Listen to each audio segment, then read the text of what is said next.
For us, we have some questions for you. Our job as staff is to propose built form regulations that will be considered by the City Planning Commission and City Council. We have 3 questions for you that will help us do that. As you listen to the presentation, okay, you know what? I'm going to start over. I think we weren't live when we thought we were. So bear with me if you've heard all this already. I'm going to start from the beginning to make sure everybody hears everything. So welcome again to the second of 3 virtual meetings on the built form rezoning study. My name is Paul Mogish. I'm joined by Joe Bernard, Jason Wittenberg, Janelle Widmeyer, and Jim Voll. Behind the scenes, we have Medell Duenas, Sarah McKenzie, and John Lewis keeping things running for this virtual meeting. Our goal today is to present for approximately 30 minutes and then leave 30 minutes for questions. At any time during the presentation, if you have a question, you can type it into the question feature here in Microsoft Teams. So if you move your mouse around, you should see a number of buttons. One of them is a button with a question mark. Click on that and you'll see a place to type in your question. After the 30 minutes, if you're joining us by phone, you can submit questions after the meeting via the Minneapolis2040.com website. After the 30 minutes of presentation, we will answer as many of the questions as we can. If we can't get to all of them in the time allotted, we'll post both the questions and the staff answers on the Minneapolis2040.com website. All right, next slide, please. Now, just as you will have questions for us today, we have some questions for you. Our job as staff is to propose built form regulations that will be considered by the City Planning Commission and the City Council. We have 3 questions for you that will help us do that. So as you listen to the presentations, we encourage you to think about these 3 questions. The first is, what suggestions do you have for improving the proposed rules in order to more effectively implement the built form policies of Minneapolis 2040? The second is, what else should be considered in these draft built form regulations to further the goals and policies of Minneapolis 2040? And finally, Janelle will be taking us through some information about premiums. If you don't know what that is yet, that's okay. Janelle will be talking about it. So the third question that we have is, are these the right premiums that we're proposing to further achieve the 2040 goals? So I'll put these questions up again at the end of the presentation. And if all of this seems confusing, no worries. Zoning regulations are complex. They're not always user-friendly, but we're going to do our best in the next hour to make it clear how to go about reading these proposals on your own time so you can submit comments and questions during this process. With that, I'll turn it over to Joe to get things started with a brief overview of Minneapolis 2040. Thank you, Paul. I want to say that before we get into the built form content itself and the zoning code, and before we get to an understanding of what built form is and what that means, we want to make sure that everyone has a common understanding of why these changes are happening and where they're coming from. So these zoning code changes are rooted in policies found in Minneapolis 2040, which is the city's comprehensive plan, adopted in 2019 and in effect since January of this year. It contains policies and actions that the city will take to support 6 values seen here on this slide and achieve 13 adopted goals. Completing a comprehensive plan is something that's required by state law, and the process is undertaken every 10 years. The planning process for Minneapolis 2040 took upwards of 4 years, including over 150 public meetings and over 20,000 points of contact with stakeholders. Next slide, please. Among the goals adopted in the plan are that by 2040, the city will eliminate disparities, increase access to housing and jobs, increase affordable housing, support complete communities, and address climate change. Next slide. Chief among the policy directions in Minneapolis 2040 is the guidance that governs development of property. This is shown through a series of policy statements and through 2 maps that identify first the uses that are allowed on a given property. So commercial uses, residential, etc. We call this land use. And second, the size of the buildings that are allowed on a given property. And that means the height of the building, the bulk, square footage, etc. We call that built form. Next slide, please. Implementing the built form elements of Minneapolis 2040 is the current focus of our zoning work. These regulations include the height and scale of buildings allowed in each built form district identified on that map in Minneapolis 2040. Our process will not include re-examining or changing the Minneapolis 2040 maps or making policy changes to Minneapolis 2040. This process also does not include changes to where commercial uses are allowed or required. That type of work will come in the next few years. Next slide, please. These changes to our zoning ordinance are intended to bring consistency between our zoning regulations and the policies and maps that are in Minneapolis 2040. That consistency between plans and zoning is something that is required of us by state law. Next slide.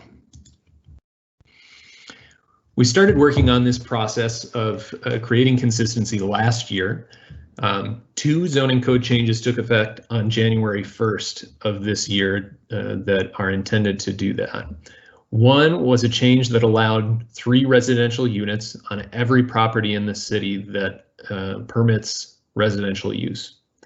So there are no longer zoning districts in the city that are exclusively zoned for single family.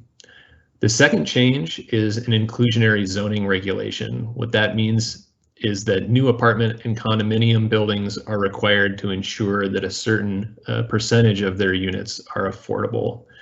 We're currently working on this built form rezoning study, as well as the Mississippi River critical area rezoning, parking and transportation demand management changes, and in the future, I had earlier mentioned that we will be working on a land use rezoning study. Next slide, please.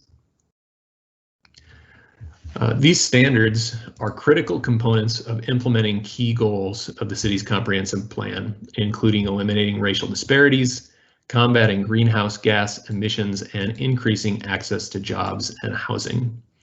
Minneapolis 2040 is, of course, much more detailed than previous citywide plans, so clearly spelling out the land use and built form categories for every property in the city. Part of the reason for that is to create more predictable outcomes for all interested parties during the development process. In the past, there wasn't always very clear policy guidance regarding things like how tall buildings should be in different parts of the city. Also, it has been fairly common for developers to submit variances to allow flexibility from certain standards like setbacks and allowed floor area. Our intent is that these new regulations will be more rigidly applied than that, with far fewer variances requested or granted. And that's because of the clarity that Minneapolis 2040 gives on these issues. Next slide, please. All of the information needed to review the proposed changes to the zoning code can be found at minneapolis2040.com. There is a link at the top of the page when you land there that will bring you to the built form rezoning study content. There you can find background information on Minneapolis 2040, events info like this event, information on this event here, and a tentative timeline for review and adoption of these zoning changes. Most importantly, information about the changes themselves are available in a couple of formats. And at the end of the page is a form that we would encourage you to use to submit feedback to us. We understand there's a lot of detailed content that we're covering, and we have a limited amount of time to do so today. So we will be giving a high-level overview of proposed regulations and their intent in this meeting, but we certainly encourage you to review materials in greater detail on the website. I believe the slideshow and meeting notes with Q&A will be posted online soon as well. With that, I will now hand things off to Jason Wittenberg, Manager of Code Development, and Janelle Widmeyer, Principal City Planner, to give an overview of all of the changes that are being considered for built form in our zoning ordinance. Jason. Thank you, Joe. The first topic I'll start with is floor area ratio, which is in shorthand we'll refer to as FAR. So FAR governs the overall size of the building that's allowed on a property. It's a calculation based on the size of the lot. So to arrive at allowed FAR, you take the size of the lot and multiply that by the FAR number. So for example, if a property is subject to a floor area ratio of 1.0, you take the size of the lot and simply multiply that by 1.0. And that's the allowed square footage of buildings on that site.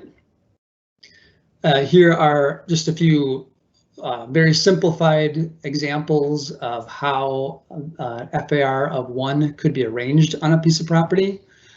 So it could be a 1-story building covering the whole property, or a 2-story building covering 50% of the property, or a 4-story building covering the whole property. The architect certainly has to be familiar with other rules. For example, if you're in a 3-story district, then the third option of a 4-story building would not be generally allowed. Looking at the table on the right-hand side of the slide, these are the base FAR numbers proposed in each built form district. In the Interior 1 and Interior 2 districts, we're proposing to keep single-family, duplex, and triplex FAR regulations the same as they are right now, 0.5. That's the regulation that has historically been in effect for single-family homes for a number of years. And in the Interior 3 district, we would allow a slightly higher 0.6 for duplexes and 0.7 for triplexes. In this table, you'll see that each built form district would have separate regulations based on whether they're paired with residential zoning or commercial zoning, proposing slightly higher FAR in districts that would have commercial zoning and therefore generally wouldn't have setbacks or lot coverage standards. So if you look at the row for corridor 4, the FAR for residence and office residence zoning would be 2, and all other districts would be 2.2, a slight increase compared to the residential areas. As you go down the table, you see the FAR increases a bit as you get to a higher intensity built form district. We're trying to keep very closely to match the allowed FAR with each height, with the height allowed in each built form district. And we've done a lot of data collection for buildings that have been approved and built at different heights in order to inform these FAR draft rules. Historically, a significant percentage of development projects, as Joe alluded to, have requested variances to increase allowed FAR. We hope to substantially reduce those kinds of variance requests while ensuring that we're only allowing buildings that are appropriate to the planned character and scale of each built form district. Currently, a few incentives are authorized to increase FAR above the maximum allowed in certain districts. FAR premiums are also included in our recommendations as part of this zoning code amendment. In a little while, Janelle will talk about the premiums that would apply with somewhat different incentives applying to FAR versus height. And we're proposing to expand the number of amenities or public benefits that would earn a bonus, but we'd limit the number of bonuses that would be achieved, that could be achieved in most districts. And bonuses would not be applicable in Interior 1 and Interior 2 built form districts. One last thing that I'll note about FAR is that our draft regulations propose to include enclosed parking in the calculation of maximum floor area ratio. Historically, enclosed parking has simply been exempt. Underground parking would continue to be exempt, as other underground spaces are also not included in floor area calculations. With that, I'll turn it over to Janelle to talk a little bit about building height. Thank you, Jason. Height regulations govern the overall height of buildings and structures. In the built form overlay districts, the focus of the height regulations are on principal structures. There is specific guidance in the comprehensive plan for height maximums and height minimums in stories. The maximums are what can be built as of right.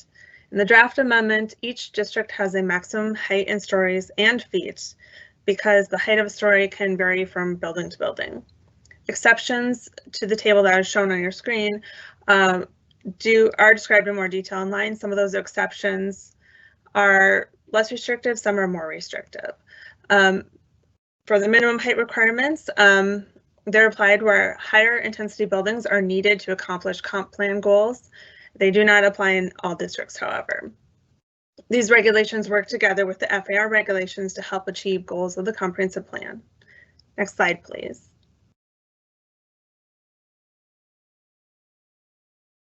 A request can be made to increase maximum height.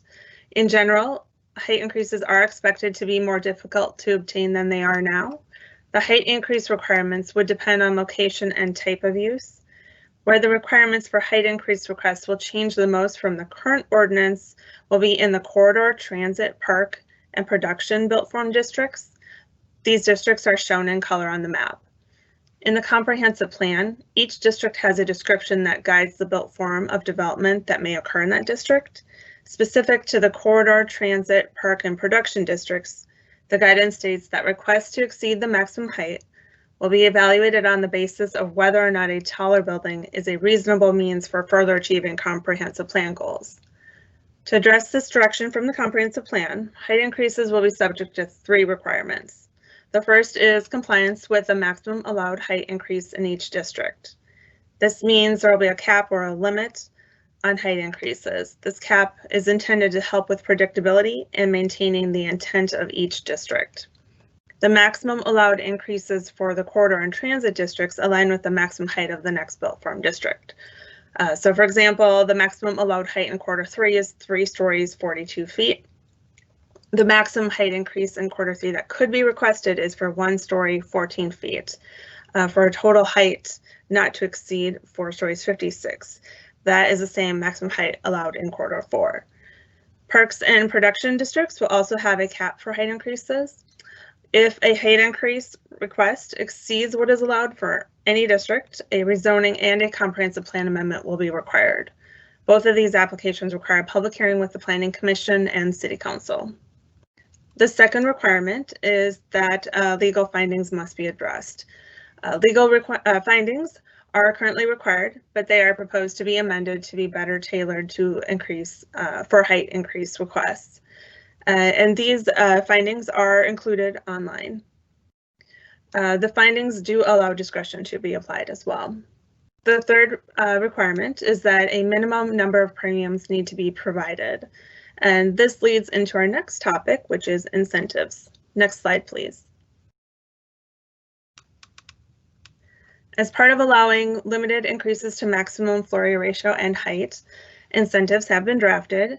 These incentives are referred to as premiums and include requirements for incorporating features into a development project to ensure it goes even further toward achieving comprehensive plan goals. Each request for an FAR or height increase would need to provide 1 or more premiums depending on the size of the increase. In addition to being tied to 1 or more goals of the comprehensive plan, each premium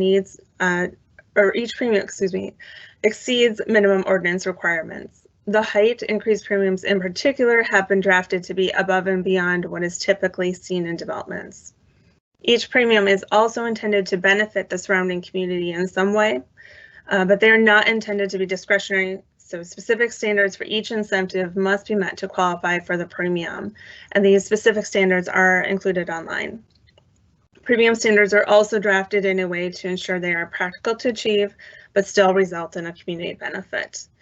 You'll notice similar types of incentives for the FAR and height increase premiums, but similarly titled premiums do not typically have all the same requirements when it comes to FAR versus height premiums. The height increase premiums are generally intended to be more difficult to achieve than the FAR premiums, so additional standards or a higher threshold usually apply to the height increase premiums. In other words, if you qualify for an FAR premium, you don't necessarily qualify for the height increase premium. One example is affordable housing. That's an incentive offered for both FAR and height increases. In addition to meeting the standards for the FAR premium, something more will need to be provided to qualify for the height increase premium, such as additional affordable units, diversity of unit types, or energy efficient units.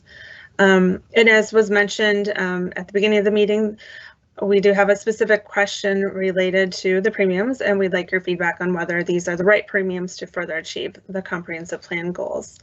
And I will now turn it back to Jason for the next topic. Thank you, Janelle. Next topic is lot size. So lot size regulations govern both the minimum and maximum size of lots. Minimum lot sizes are intended to primarily meet two objectives stated here: recognize the practical and functional needs for different uses and reinforce existing or desired development or built form patterns in various built form districts. Proposed standards make much more use of maximum lot sizes than we have historically had in the city of Minneapolis. Such standards limit how many properties can be combined together to a single parcel for redevelopment. The general intent of that is to limit the scale of new development. Next slide, please. Again, given this is a fairly high level overview, I won't go through these line by line. Lot regulations for 1 to 3 unit buildings would basically stay the same. You can see the minimums and maximums for buildings with 4 or more units. That is in the second column from the right. And in the right-hand column, we're simply showing that commercial uses and mixed-use projects in commercial districts generally would continue to not have minimum lot sizes. Next slide, please. We have a couple of slides with examples that demonstrate the intent of maximum lot sizes. This shows Corridor 4 policy guidance along Lowry Avenue Northeast. You can see that the district would typically extend about 4, sometimes 5 standard lots from the street. And with each of those lots being roughly 5,000 to 6,000 square feet, that aligns with our maximum lot size generally of 28,000 square feet in Corridor 4. Next slide, please. In this slide, you see an example of an existing development at 3535 Grand Avenue South. This is on a lot of a little over 15,000 square feet. That means that this development would be first allowed in the Interior 3 district. It would be on too large of a lot for the Interior 2 built form district. Next slide, please. Lot coverage and impervious surface regulations. So lot coverage refers to the area of a lot covered by principal and accessory structures, homes, garages, sheds, etc.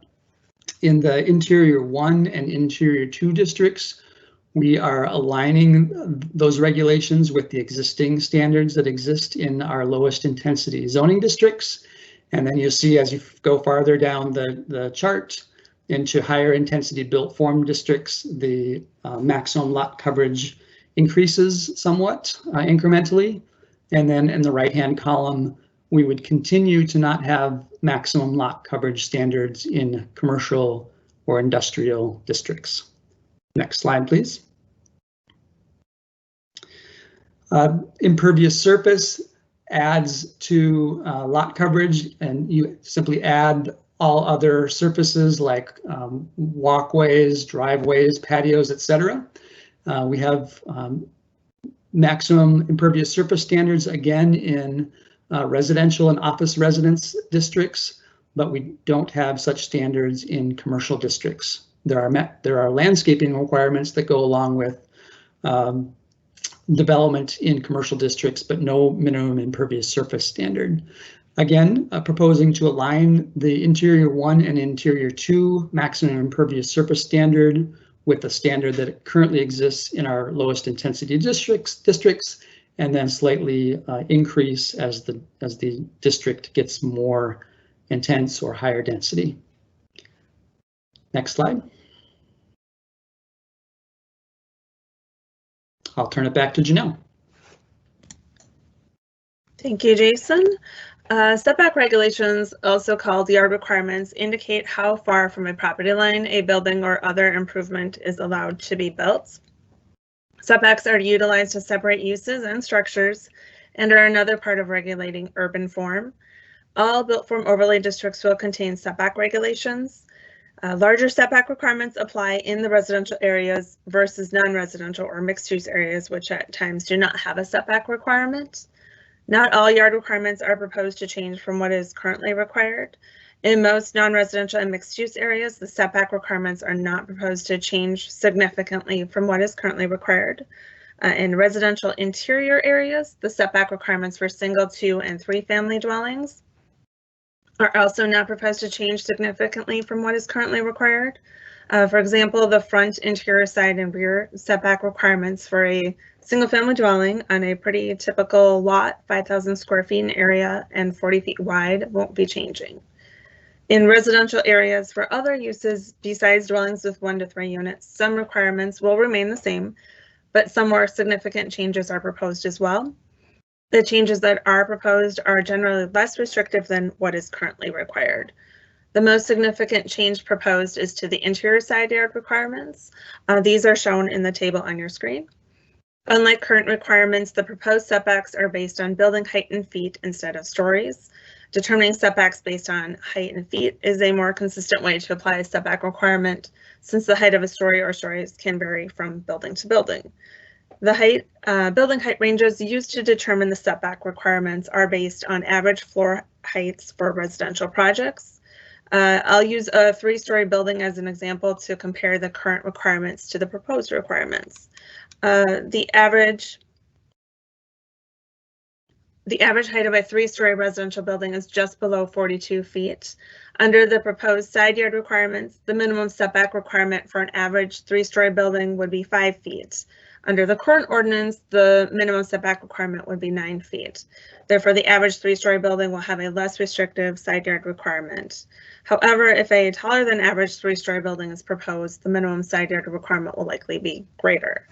Again, dwellings with 1 to 3 units located in interior districts would be subject to a separate set of interior side yard requirements that is based on lot width, and that is currently the structure that's in place. There are other yard requirements, including exceptions that can apply. The information online covers all of the applicable requirements. Next slide, please.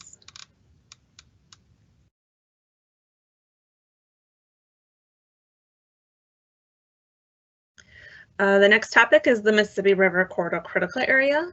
The critical area was established by executive order by Governor Anderson in 1976 to protect natural, cultural, and scenic resources in the Mississippi River Corridor. In response to concerns about the adequacy of critical area regulations, the state legislature adopted rules that became effective in January of 2017 to better regulate the critical area. The city is required by the DNR to adopt a zoning overlay district maps and a permitting program for the critical area to implement the rules locally. The critical area has separate districts, each with height, setback, and bluff setback regulations.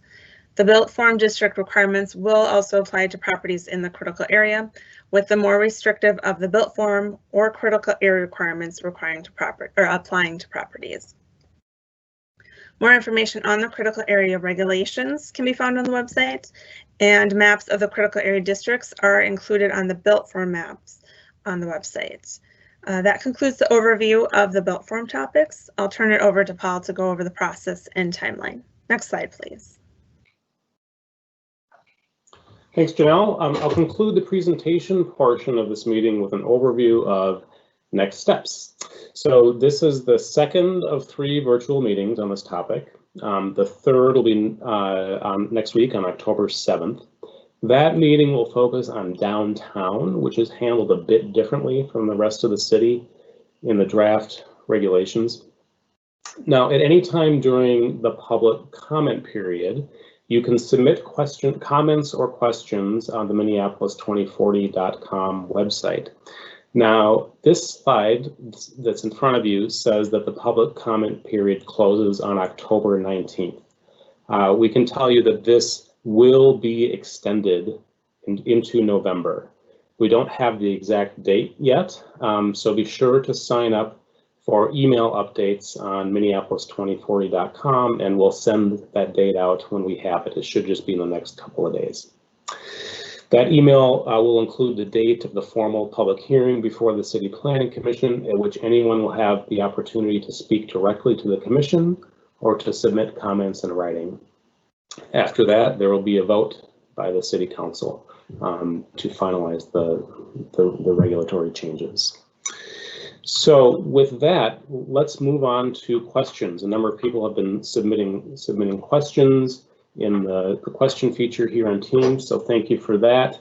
I'll be reading as many of the questions as I can in the time that we have left, and then calling on specific staff members in the meeting to offer answers.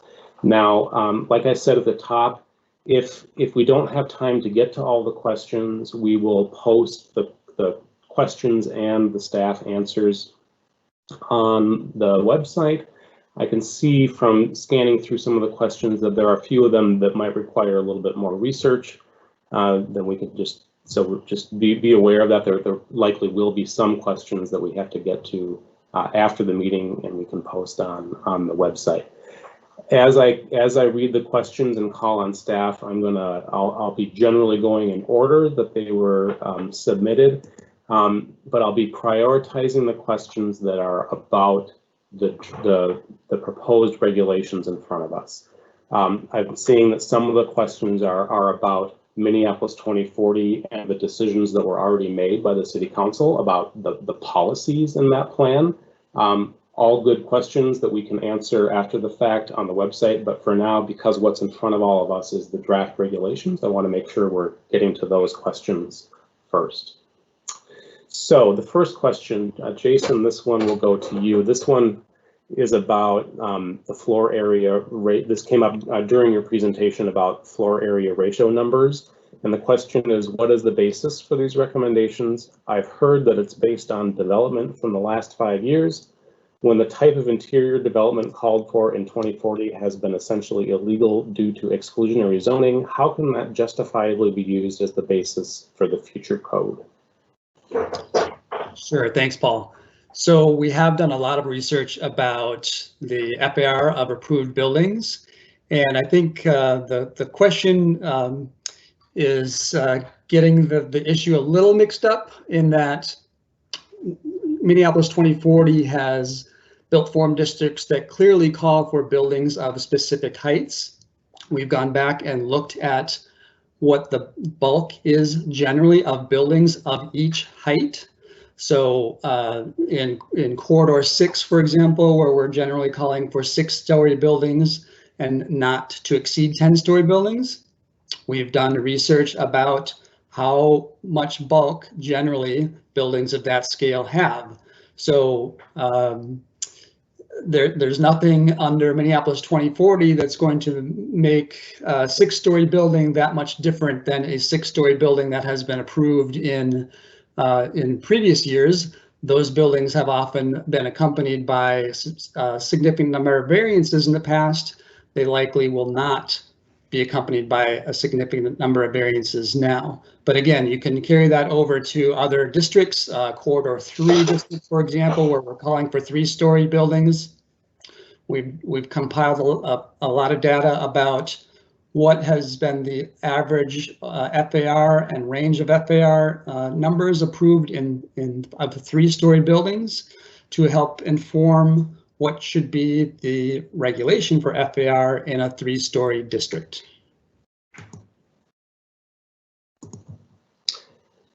Thank you, Jason. The next question is to Janelle. Given that 20% of the city is children, why doesn't the city require 20% of new development include 3 bedrooms or more? Why do FAR numbers not include enough size for, and then the question cuts off, but I'm gonna just guess that the rest of the question is about, do the proposed FAR numbers, do they allow enough room in the building for family house?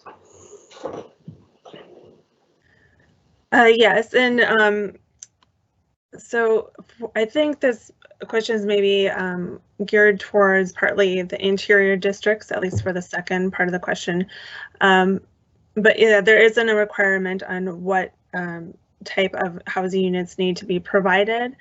And we are looking at possible incentives for providing family housing to either obtain a FAR increase or a height increase. And with the interior requirements, where we allow only 1 to 3 unit dwellings, we do have a council direction to pretty much keep in place the building size requirements that are currently in effect at the beginning of the year for single family dwellings. However, in other districts where the FAR regulations and the height regulations are greater, there is no limit on what type of units you could construct.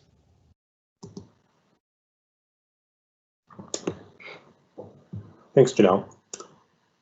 Next question. There are thousands of interior lots in Minneapolis that historically had and still have homes on them that do not meet current lot size minimums. What is the justification for not legalizing the homes that exist in Minneapolis in these recommendations? Jason, if you could do that one, please. Sure. I guess one thing to be clear about is that those homes that exist on those lots are considered legally non-conforming, so they're not just flat out illegal. They exist completely legally and can be rebuilt. I'll note that generally the pattern of Minneapolis residential lots is in that 5,000 to 6,000 square foot lot. So our proposed standards would reinforce those patterns. I believe the number that we found was that around 10%, 15% of the lots, residential lots, are less than 5,000. So certainly they do exist. And it would certainly be an option to have a minimum lot size less than 5,000 square feet. If we wanted to go down to 4,500, 4,000, that is something that could certainly be considered.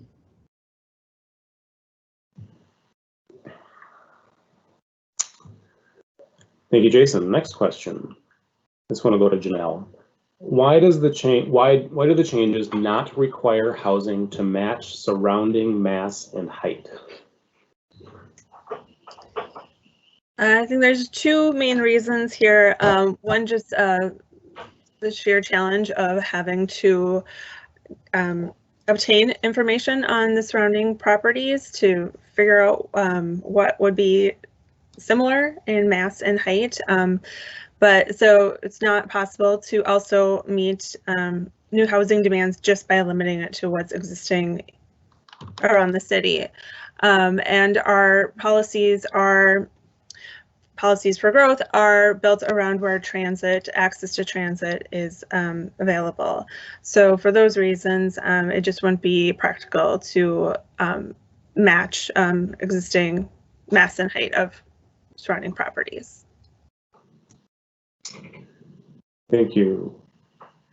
This next question was the first one that came in on this topic, but I just want to acknowledge that there have been a lot of questions during this meeting and during the last one that asked something similar. So this question I'll send to Jason, and it's, why are the allowed floor area ratios so low for duplexes and triplexes in interior 2 and 3? Can those be increased? I've heard it's too hard to build affordable duplexes and triplex under these regulations, and interior 2 and 3 would be great places for more affordable types of housing. Sure, as Janelle alluded to, we had some specific direction from the City Council to align single-family duplex and triplex regulations with the current regulations for single-family homes. So we are sticking pretty closely to that. Just a little bit of history behind that 0.5 FAR. There was a point in time when we did not have maximum FAR regulations for single-family homes. Over the years, we've had series of regulations to try to address kind of out-of-scale construction that has particularly been focused on in certain parts of the city where a lot of teardowns have happened. We arrived at 0.5 FAR to implement what we think is a pretty reasonable and fairly flexible standard. The overwhelming majority of homes in the city, single-family homes in particular, especially, comply with a 0.5 FAR. Yes, there are certain parts of the city where there are some concentrations of relatively large homes on modest sized lots where those exceed those FAR standards currently. But again, while the city council adopted regulations or adopted policy guidance that allowed duplexes and triplexes throughout the city on all residential properties, we've got clear guidance to essentially continue to respect the patterns and forms that exist in our neighborhood interiors. Thank you, Jason. The next question, can you direct us to a table that shows how the new proposed regulations vary from the current regulations? Jason, if you could answer that one too. Sure, we don't have that at our fingertips, but we can certainly post that on the website or wherever we're going to post the answers, written answers to some of these questions. Generally, I'll note that outside of downtown, we've had very few districts that have had an allowed FAR of, say, higher than 3.0. Now that we have more clear policy guidance that we're going to be allowing taller buildings in some built form districts, we have proposed FAR regulations that are significantly higher than we've historically had in the past outside of downtown. But again, we can post some side-by-side comparisons on our website for sure. Thank you. Now the next question is about the premiums that Janelle spoke about. This is a pretty long question. Those of you who are in the Teams meeting can look at it. I'm just going to read a portion of it, and I hope I capture the sense of the question. So the question is, I wonder if you could address the sense I have that fulfilling 4 premiums for height increase would be relatively easy, and thus, for example, very large 10-story buildings will likely soon appear in Corridor 6 areas. While you might say that the intent is that they will be interpreted narrowly, we all know that there are planning commissioners and city planners who will push to interpret them as loosely as possible. So Janelle, what can you tell us about how we planners and the planning commission will interpret those premiums? As I mentioned, the premiums are really intended to be above and beyond what we typically see in development, and they should not be super easy to achieve. And as I mentioned, also there are findings that will be going along with this. So there can be some discretion applied. And the standards that go along with the premiums are meant to be narrowly drafted. So you either meet them or you don't. That's the intent. There really shouldn't be much interpretation that a planner could apply. And you know, this is, you know, one of our questions, are these the right premiums? So if you feel that they should be stricter, you know, that is feedback that we can take into consideration. Thank you. Thanks, Janelle. Next question, Joe, if you could field this one. Why does the zoning not require parking? Something critical for parents, the elderly, and parents with small children. Sure. So this is alluding to maybe the person writing this question is familiar with another project related that we're working on. Currently, the zoning ordinance does require parking for many uses throughout the city. And depending upon where you are, that parking requirement is different, whether you have good transit access or not. But in Minneapolis 2040, there's a call for all minimum parking requirements to be eliminated from the zoning ordinance. And we're working to bring that forward shortly after this built form work is completed.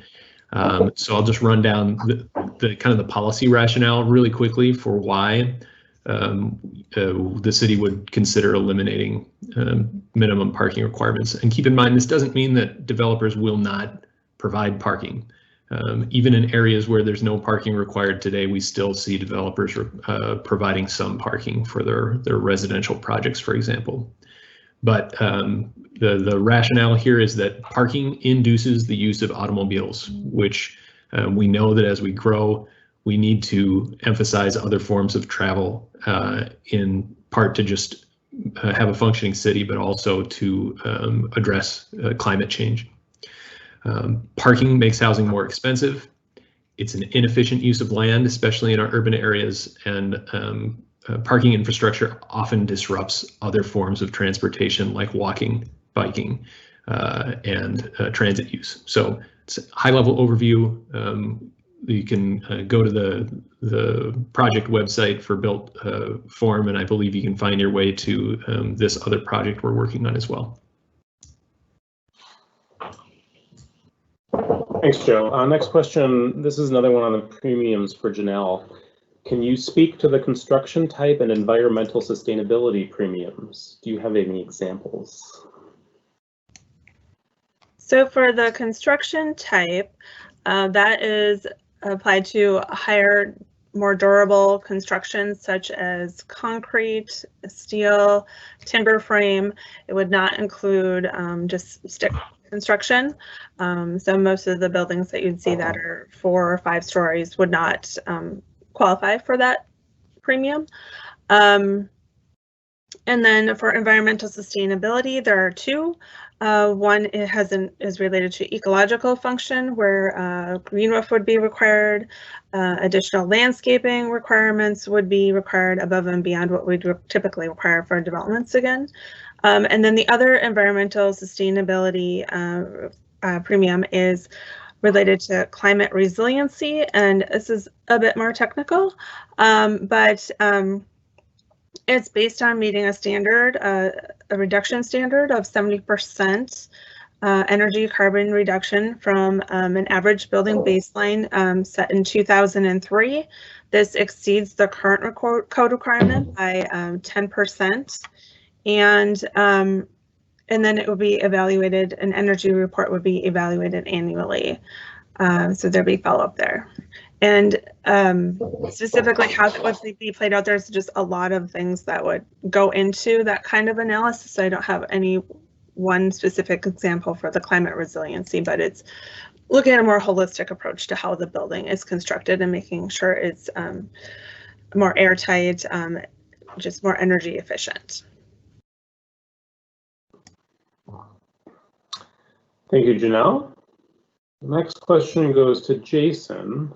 What is the basis for lot coverage percentages? Sure. Essentially, lot coverage and impervious surface standards are intended to simply reinforce patterns that we find in the city. Those regulations have been developed to essentially allow a reasonable amount of building coverage and impervious surface while ensuring adequate water filtration, ensuring that, again, we have typical patterns of, in most districts, residential districts, front yards, side yards, and rear yards that aren't completely covered by buildings.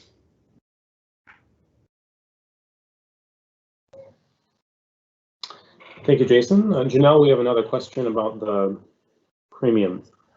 Are there any procedures in place to ensure a mixture of premiums are met within individual neighborhoods? And there is not a procedure in place that would require a mixture of premiums if more than one premium were required. And you know, it would, I suppose, depend on how many projects within a neighborhood would request height increases. Market varies from neighborhood to neighborhood. But you know, if one of the things we can look at, if we hear over and over again that certain premiums are of more value to people than others, you know, we can try to incentivize those more.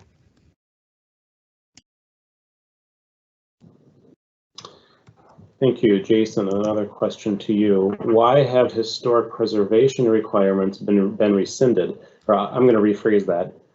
Have historic preservation requirements been rescinded?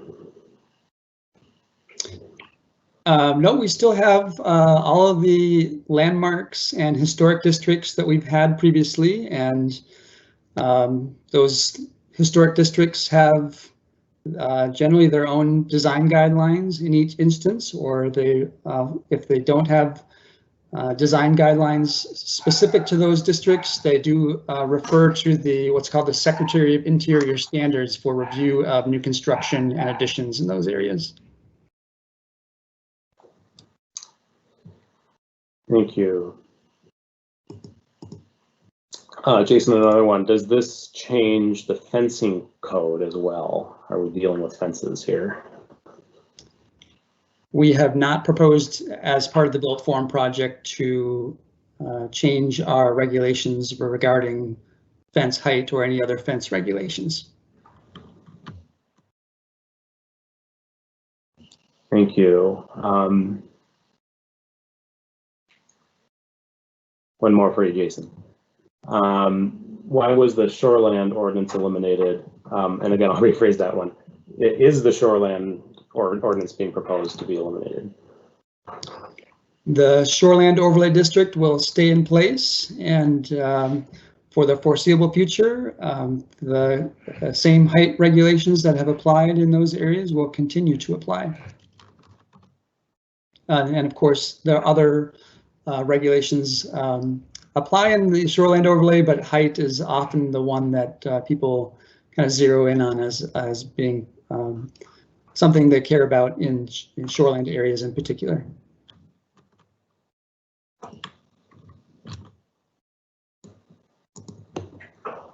Thank you. Okay. The next question will go to Janelle. Please clarify, Interior 2 allows a 3-family unit, but only at 2.5 stories, and the setbacks would change from 9 to 5 feet. I think this is just confirming this person's understanding of the numbers. Yes, an Interior 2 a 3-family dwelling would be limited to 2.5 stories in height. However, the setback requirements would be different than that table that was shown in the presentation. The setback requirements for a 3-family dwelling in any interior district is going to be based on the lot width. So the wider the lot width, so the greater the interior side yard requirement. That's the structure that's currently in place for dwellings with 1 to 3 units in lower density districts. So that's in place due to a council direction that I mentioned earlier. Thanks, Janelle. The next question is to Joe. Has there been any consideration of adding design requirements in residential areas, especially historic neighborhoods? So Jason had mentioned that our historic districts, they do have design guidelines, and those remain in place. The built form maps were specifically developed to be consistent with those guidelines. Other than that, you know, right now this ordinance is really focused on the form of buildings, the size and massing, height, etc. That being said, in recent years, there's been an effort to incorporate into our zoning ordinance some requirements about quality building materials. And so that's been in place for some time, and there's, I believe, in progress some changes to those regulations being considered as well, but nothing specifically that we are working on in this built form amendment related to what you might call design guidelines.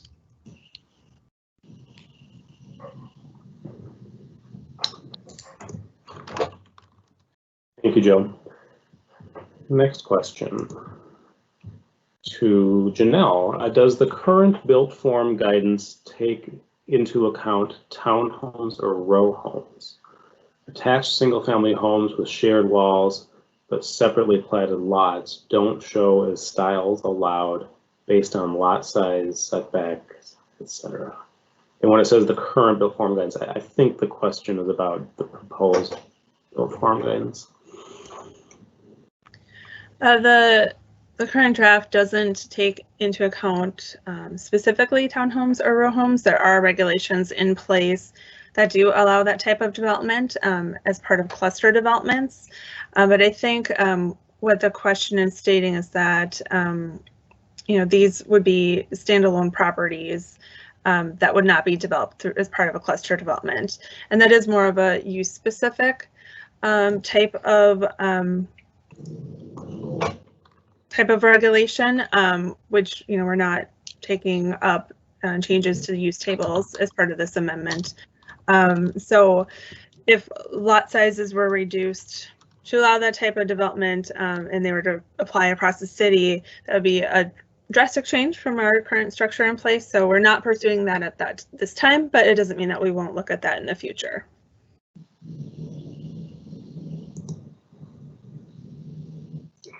Thank you.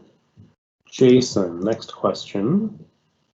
Did staff consider performance metrics around runoff, water infiltration, etc., rather than blunt setbacks and lot coverage metrics?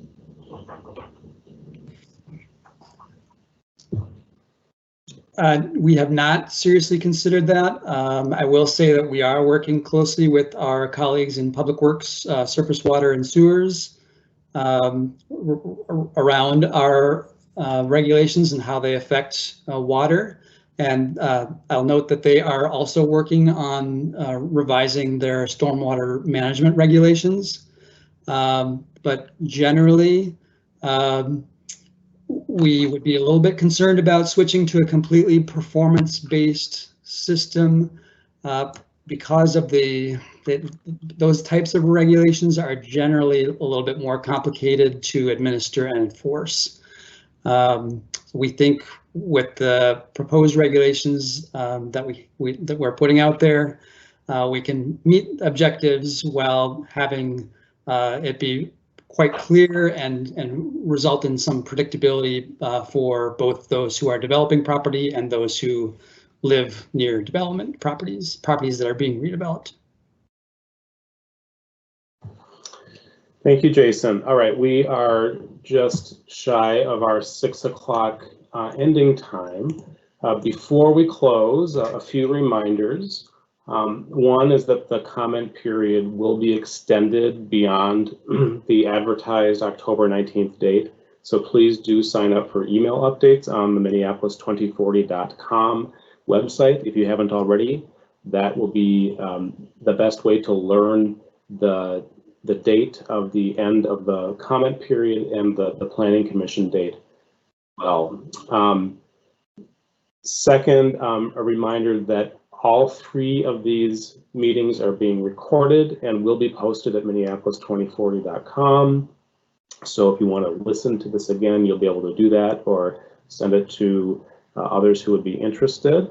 And then finally, a reminder that any questions that we didn't get to this evening or this afternoon, we will post the questions and answers on the Minneapolis2040.com website. Again, sign up for email updates so you can learn when all of this is available. With that, we will close for today. Thanks so much for joining us and for all your good questions, and have a good evening.